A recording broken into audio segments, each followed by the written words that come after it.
दोस्तों अज असी उस हीरो की गल करनी है जिहड़ा एक पाकिस्तान का हीरो नहीं सी मेरे दोस्तों, हीरा सी जिहड़े बैंड सुन रहे हो ना। अल्लाह ताला तुहानू भी खुश रखे। हुण मिट्टी दे विच मिट्टी हो गया मेरे दोस्तों, हुण इस दुनिया ते नहीं हैगा।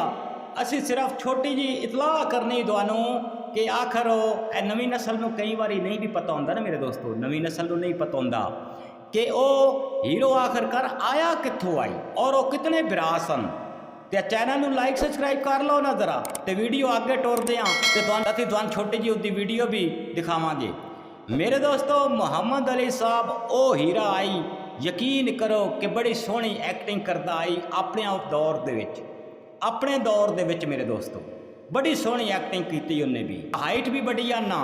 तो सिर्फ असीं दसना चाहते हैं मेरे दोस्तों, इंडिया दे विचों आए सन मुहम्मद अली साहब। 3 के 4 भरा सन मेरे दोस्तों, 4 सन या 3 सन भरा मेरे दोस्तों, जिन्हें पाकिस्तान दे विच आके मेरे दोस्तों इन्ना अपनी वो अदाकारी दिखाई मेरे दोस्तों।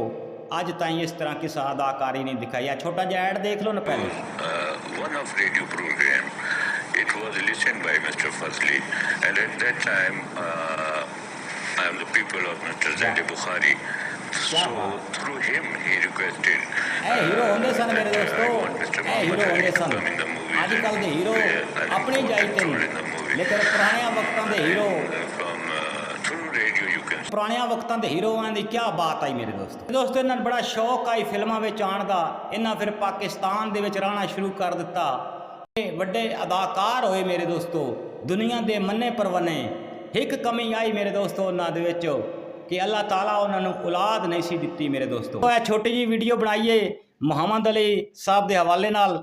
अगर साडी वीडियो पसंद लगी होवे तो चैनल को लाइक सबसक्राइब जरूर कर दिया है। तो इस चैनल के उत्ते कहानियां स्टोरियां मैं पुराने अदाकारां दियां खूबियां लियांदा रहना वा। अल्लाह सोने दे हवाले। अपना ढेर सारा ख्याल रखिया है, दुआओं में याद रखिया है। अल्लाह सोने दे हवाले।